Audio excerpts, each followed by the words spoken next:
नमस्कार मित्रों, माई बाप के इस विशेष शो में आपका स्वागत है। मैं हूं राकेश अचल और आज बात राजनीति की नहीं करते हैं, आज बात गरीबों की करते हैं। गरीबों की बात इसलिए करना ज़रूरी है क्योंकि इस देश में गरीबों की संख्या सरकारी आंकड़ों के मुताबिक 80 करोड़ से ज़्यादा है। 80 करोड़ लोग ऐसे हैं जो 5 किलो अन्न के लिए भी सरकार पर निर्भर हैं और आज से निर्भर नहीं है, पिछले 4 साल से निर्भर हैं। जब दुनिया में कोरोना की महामारी फैली थी और लोगों का घर से निकलना मुहाल हो गया था, लॉकआउट चल रहे थे, बाज़ार बंद थे, काम धंधे बंद थे, रोजगार बंद था, तब भारत की सरकार ने देश के 80 करोड़ लोगों के लिए एक योजना शुरू की थी। उसका नाम था प्रधानमंत्री गरीब उन्मूलन अन्न योजना। बड़ी महत्वाकांक्षी योजना थी और इस योजना ने करोड़ों लोगों का जीवन बचाया, ऐसा सरकार का दावा है। और इस पर जब सरकार दावा करती है तो मैं उसमें संदेह नहीं करता, मैं मानकर चलता हूँ कि सरकार जो कहती है वो सही कहती है। संविधान की शपथ लेकर ये सरकार चलती है तो झूठ कैसे बोलेगी। तो अब खबरें छन छन कर आ रही हैं कि जैसे ही आम चुनाव में सरकार की हालत ख़राब हुई, देश की जनता ने तो 400 पार नहीं करने दिया भारतीय जनता पार्टी को। माननीय प्रधानमंत्री नरेंद्र मोदी के आह्वान का लाज नहीं रखी, आह्वान की लाज नहीं रखी और उसको भारतीय जनता पार्टी को 242 पर रोक दिया। उसके बाद से फिर 4 राज्यों के चुनाव हुए, हरियाणा में हुए, जम्मू कश्मीर में हुए और अभी महाराष्ट्र और झारखंड में हुए हैं। उसके पहले आप देखते हैं कि 4 राज्यों में और हुए थे, तेलंगाना, मध्य प्रदेश, राजस्थान और छत्तीसगढ़ में। तो उन 4 में से 3 में भारतीय जनता पार्टी को तो जनता ने जिता दिया था, लेकिन ये जो 4 राज्य के चुनाव हुए इनमें से 2 में भारतीय जनता पार्टी जीती है और 2 में हार गई है। तो अब जनता को के इस मूड को देखते हुए भी सरकार का भी मन खिन्न है कि सरकार 80 करोड़ लोगों को 2020 से लगातार 20 मार्च 2020 से लगातार 5 किलो अन्न दे रही है, जीवित रखे हुए है। और सरकार यही जनता जो 80 करोड़ जनता है ये सरकार का ख्याल ही नहीं रखती है। सरकार को चाय कहीं दचका दे देती है। दचके से मतलब है कि जितना सरकार अपेक्षा करती है उतना समर्थन सरकार को नहीं मिल पाता और मजबूरी में फिर भारतीय जनता पार्टी को बैसाखियाँ लगानी पड़ती हैं। कभी टीडीपी की बैसाखी, कभी जेडीयू की बैसाखी, कभी चिराग पासवान की पार्टी की बैसाखी, कभी एकनाथ शिंदे के शिवसेना गुट की बैसाखी। तो बैसाखियों पर टिकी सरकार ने अब ऐसी खबरें छनकर आ रही हैं कि इस योजना के जो हितग्राही हैं उनकी सख्ती से जांच करने की एक योजना बनाई है। इस योजना के तहत पहले तो केवाईसी केवाईसी कराया जाएगा, जो कार्ड धारक हैं इस योजना के उनका। अब आप कल्पना कर सकते हैं कि जिन लोगों के पास ये कार्ड हैं वो 5 किलो अन्न के लिए आपके ऊपर निर्भर हैं, तो वो अपना केवाईसी कैसे कराएंगे। उनके पास अपना मोबाइल फ़ोन हो, ये तो संभव ही नहीं है। और चलिए संभव हो भी जाए तो क्या वो मोबाइल फ़ोन उनके चालू होंगे, रिचार्ज होंगे? चलिए ये भी नहीं सही, वो कियोस्क पर जाकर कराएंगे तो एक केवाईसी कराने के लिए उन्हें कम से कम 50 रुपये तो खर्च करना पड़ेंगे।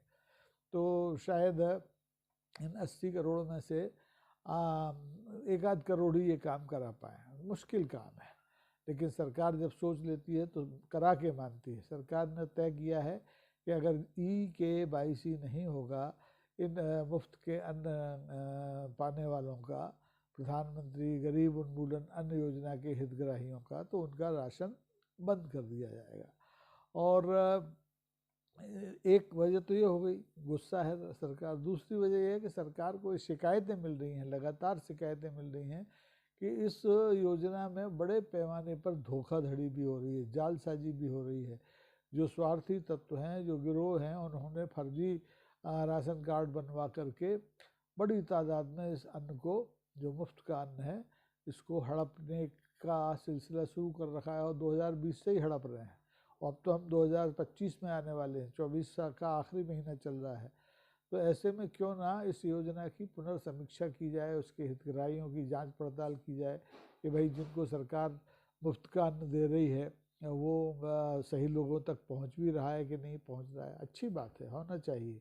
जब तक ये काम नहीं होगा तब तक आप ये मानकर चलिए कि ये योजना बहुत ज़्यादा कामयाब नहीं हो सकती। जबकि इस योजना में जितना गरीब जनता को लाभ देने का इरादा है उतना सरकार में बने रहने के लिए भारतीय जनता पार्टी को भी लाभ देने का इरादा है। इसीलिए आप देखिए कोरोना आके जा चुका, 2 चरणों में आके जा चुका, हजारों लोगों की जान भी ले जा चुका, लेकिन ये योजना अभी तक जिंदा है। जिंदा ही नहीं है, सरकार ने इस योजना को 2028 तक यानी अगले 3 साल और इस योजना को जारी रखने की घोषणा की है, ताकि 2029 में जो आम चुनाव हो उसमें भी सरकार की नैया पार हो जाए।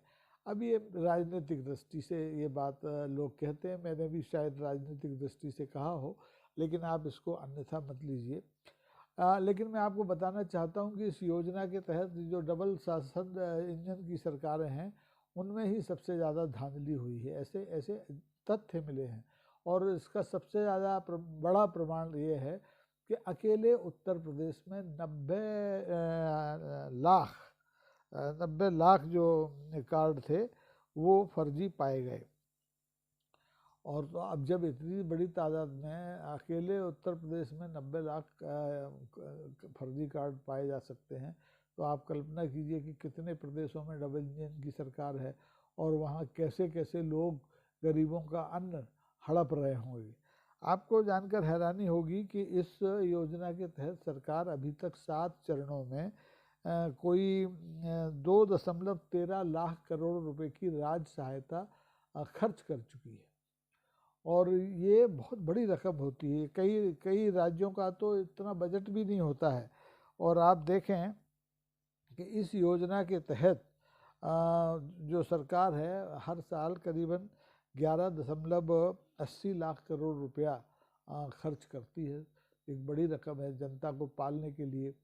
और ऐसी महत्वपूर्ण योजना, ये मेरे ख्याल से मनरेगा में जैसी बड़ी योजना है। मनरेगा में तो रोजगार गारंटी है ग्रामीणों को 100 दिन के रोजगार की, लेकिन यहाँ तो जिंदा रहने के लिए 5 किलो अनाज देने की गारंटी है।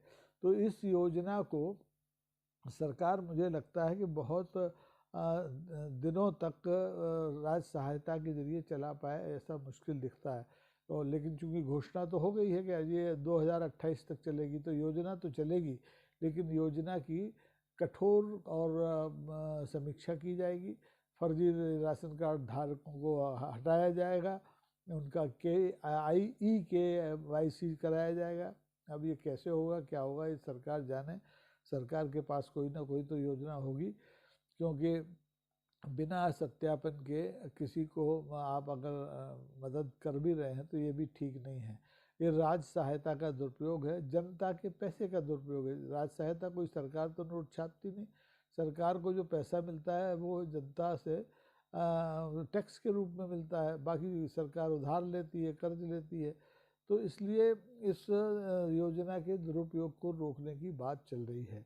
और मुझे लगता है कि इस पर शीघ्र ही